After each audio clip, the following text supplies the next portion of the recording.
जम्मू कश्मीर के रियासती दर्जे के हवाले से अहम तरीन जानकारी निकल कर आ रही है।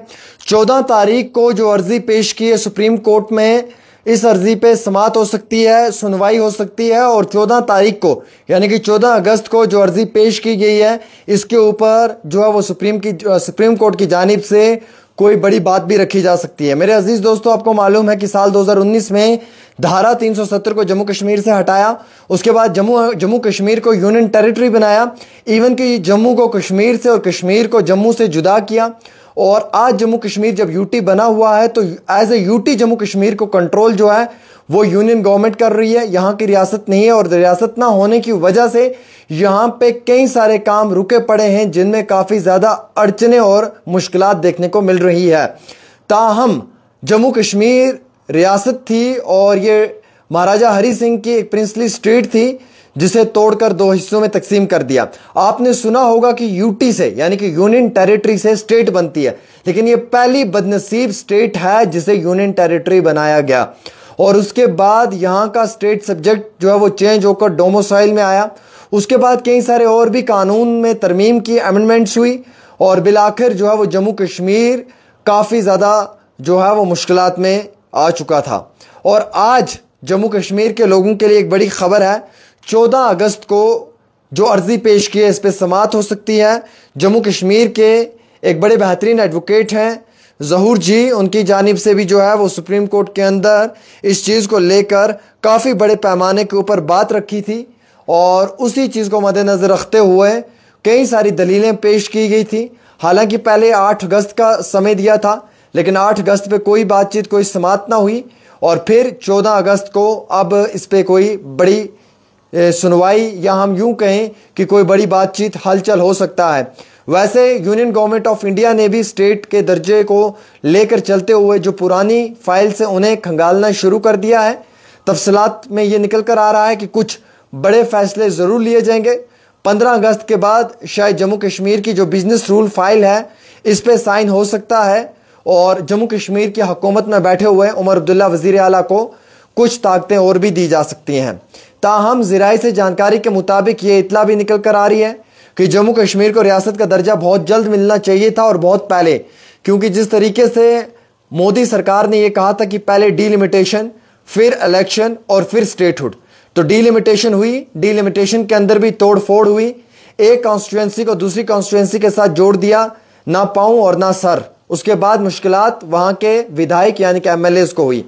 फिर उसके बाद इलेक्शन हुआ, इलेक्शंस के बीच में आपने देखा कि बड़ी शिकस्त मिली, कुछ जमातों को एक एक सीट भी नहीं मिली और उन्हें प्रॉक्सी कैंडिडेट डिक्लेयर कर दिया अवाम ने और उन्हें उसी वक्त अवाम ने जो है वो बाहर का रास्ता दिखा दिया। फिर 2-3 जमातों ने जो है वो जम्मू कश्मीर के अंदर इस बार के इलेक्शंस में काफ़ी अच्छे वोट और सीटें हासिल की। अब जब डीलिमिटेशन हो चुकी है, इलेक्शन हो चुका है, तो मोदी सरकार के वादे के मुताबिक अब जो है वो समय है स्टेटहुड का। उमर अब्दुल्ला ये उम्मीद रखते हैं, ये तवक्कुआत हैं उनकी, ये तवक्को है उनको कि इस पार्लियामेंट सेशन के अंदर जो है वो जम्मू कश्मीर को रियासत का दर्जा मिल सकता है। चाहे देर आए दुरुस्त आए, लेकिन ज़रूर मिल सकता है। कांग्रेस को इस चीज़ का इल्म है और कांग्रेस इस चीज़ से वाकिफ़ है कि नरेंद्र मोदी की सरकार जम्मू कश्मीर को जल्दी स्टेट का दर्जा नहीं देगी। शायद इसीलिए कांग्रेस ने भूख हड़ताल शुरू की हुई है और कांग्रेस के प्रेसिडेंट तारिक हमीद करा लगातार इस भूख हड़ताल में अपनी आवाम का साथ दे रहे हैं। वहीं दूसरी ओर 2 दिन पहले राहुल गांधी ने वोट चोरी को लेकर एक बहुत बड़ा एहतिजाजी मुजाहरा पार्लियामेंट के बाहर किया। राहुल गांधी और उनके साथ बाकी MPs को जो है वो थाने में बंद कर दिया, पुलिस स्टेशन के अंदर, और कुछ समय के बाद उन्हें वहां से रिहा किया। अब जम्मू कश्मीर को स्टेट क्यों ना मिले, क्योंकि आपको मालूम है कि किसी भी स्टेट को आप तोड़कर यूनियन टेरिटरी नहीं बना सकते हैं। बट अगर आप जम्मू कश्मीर ऑर्गेनाइजेशन एक्ट 2019 का हवाला देकर और कानून में तरमीम पेश करके अमेंडमेंट्स लॉज को चेंज कर कर अगर आप ये दलील पेश कर रहे हैं कि हमने यहाँ पे स्टेट को इसलिए तोड़ा क्योंकि यहाँ पे यूनियन टेरिटरी बनाना हमारा एक एजेंडा था, वो एजेंडा इसलिए था कि हमें टेररिज्म को खत्म करना था। तो फिर सवाल यह आता है कि 370 को हटाने के बाद भी जम्मू कश्मीर में टेररिज्म में कोई ज्यादा कमी नहीं नजर आई, क्योंकि शुरुआती दौर में टारगेट किलिंग्स बहुत हुई हैं। अगर आप 20, 21, 22, 23 तक का भी रिकॉर्ड चेक करेंगे तो कश्मीरी पंडितों की भी टारगेट किलिंग्स हुई हैं। उसके साथ साथ जो नॉन लोकल्स थे बाहर राजस्थान यूपी के, उनकी भी किलिंग्स हुई हैं। तो अगर 370 हटाकर टेररिज्म का सफाया है तो फिर ये किलिंग्स कैसे हुई हैं, फिर दहशतगर्दाना हमले कहां से हो रहे हैं, फिर ये आतंकवाद जो है ये किस तरीके से बढ़ रहा है, इसके ऊपर भी चर्चा होनी जरूरी है। स्टेट को तोड़कर आपने यूनियन टेरिटरी बनाया, एलजी साहब को ज्यादा अख्तियारात दिए, सीएम के पास कम अख्तियारात हैं। यूनियन टेरिटरी के अंदर जो बजट पेश किया है उससे अवाम इत्तफाक और मुत्तफिक नहीं है, और यहां के आम शहरियों की नौकरियां, रोजगार, जमीनें जितना भी है वो बाहर के लोगों के पास जा सकती हैं। और ऐसे कानून लाए, यहां के रोजगार यहां के नौजवानों के पास नहीं रहेंगी, यहां की जमीनें यहां के लोगों के पास नहीं रहेंगी।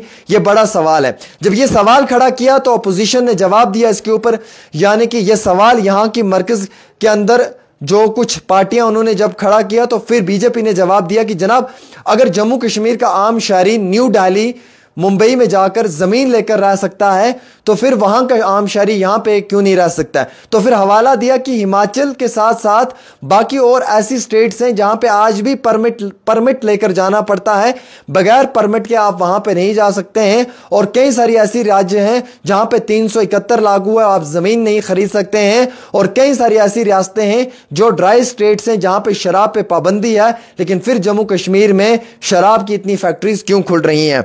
यह सवाल आप सबके साथ जुड़ा हुआ है, यह सवाल मेरे साथ जुड़ा हुआ है, और यह सवाल हम सब के मुस्तकबिल के साथ जुड़ा हुआ है।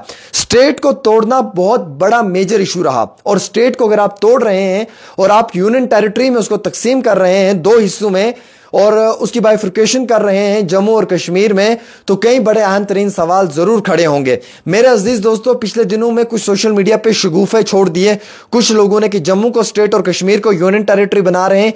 ऐसा नहीं हो सकता, पॉसिबल नहीं है, क्योंकि आप अक़वामी मुत्तहिदा में, यूनाइटेड नेशंस में, और आप पूरी दुनिया में क्या मैसेज देना चाहेंगे कि क्या कश्मीर आपसे कंट्रोल नहीं हो पा रहा है इसीलिए आप कश्मीर को यूनियन टेरिटरी बनाना चाहते हैं और जम्मू को स्टेट बनाना चाहते हैं? क्या कश्मीर आपके हक में नहीं या काबू में नहीं इसीलिए? और जम्मू कश्मीर अगर आप जुदा कर देते तो हिस्सा ही कितना सा बचता है कश्मीर का, और फिर कितना सा हिस्सा बचता है जम्मू का? यह एक बड़ी अहम तरीन बात है। लेकिन अब हम सब लोगों को उम्मीद है सुप्रीम कोर्ट से, क्योंकि सुप्रीम कोर्ट ने ही इलेक्शंस के लिए भी जो है वो जोर दिया और फिर इलेक्शंस हुए, वरना यहां पे 8 साल से तो इलेक्शन ही नहीं हुए थे। जमहूरियत में 5 साल से ज्यादा इलेक्शन अगर नहीं होगा तो काफी बड़ी अड़चनें, मुश्किलात पैदा हो सकती हैं। लेकिन जम्मू कश्मीर वाहिद एक ऐसी रियासत थी जिसे यूनियन टेरिटरी बनाकर 8 साल यहां पे इलेक्शंस नहीं करवाए, और 8 साल के बाद तब इलेक्शंस हुए जब यहां पे सुप्रीम कोर्ट की फटकार लगी मरकजी हुकूमत को, और उसके बाद जो है वो इलेक्शंस करवाने पड़े। जब इलेक्शंस हुए तो आपके सामने नतीजा है कि अवाम ने दबाकर जो है वो वोट उनके खिलाफ दिया जो जम्मू कश्मीर के लोगों पर जुल्म करना चाहते थे, और उन्हें अक्सरियत और इक्तिदार में लाया जिन्हें वो लाना चाहते थे। बहरहाल ये कहानी यहां पे नहीं खत्म होती है, इसका एक और पहलू भी है जो आपको सुनना बहुत जरूरी है। इसका यह पहलू सबसे बड़ा है कि जम्मू कश्मीर अगर रियासत नहीं है तो जम्मू कश्मीर यूनियन टेरिटरी होने के बाद कितनी अचीवमेंट जम्मू कश्मीर ने हासिल किया। अगर जम्मू कश्मीर पिछले 6 साल 7 साल में यूटी थी तो जम्मू कश्मीर में क्या तब्दीली आई है?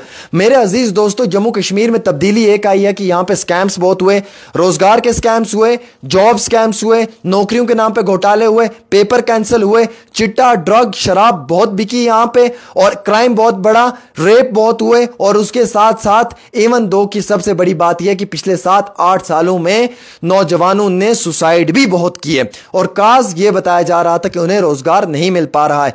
पीएचडी होल्डर पढ़ लिखकर आज रेडी पे कपड़े बेच रहा है। यह हालात हैं जम्मू कश्मीर के। जम्मू कश्मीर एक एजुकेशन हब नहीं बल्कि जम्मू कश्मीर एक बिजनेस हब बना लिया है। किस चीज के लिए? कि पैसा दो, रोजगार मिलेगा, और डिजर्विंग गरीब खानदान का बच्चा आज भी रोजगार लेने से जो है वो बेचारा परेशान है और बहुत मुसीबत और तंगदस्ती में है। मेरे अजीज दोस्तों, एक सवाल आपके जहन में भी आ रहा होगा और मेरे जहन में भी आ रहा होगा, अगर जम्मू कश्मीर स्टेट मिल बन जाए तो क्या फर्क बनता है? अगर जम्मू कश्मीर को पूरे अख्तियारात देते हैं तो क्या फर्क पड़ता है? क्या यहां पे हुकूमत यह नहीं चाहती कि उमर अब्दुल्ला यहां पे काम करें? क्या हुकूमत यह नहीं चाहती है कि यहां पे महबूबा मुफ्ती काम करें? क्या हुकूमत यह नहीं चाहती है कि यहां पे कांग्रेस के लीडर काम करें? मेरे अजीज दोस्तों, अब ऐसा वक्त आ चुका है कि बात जो है वो पार्लियामेंट तक पहुंचनी चाहिए और उसके लिए अब आवाज उठ रही है।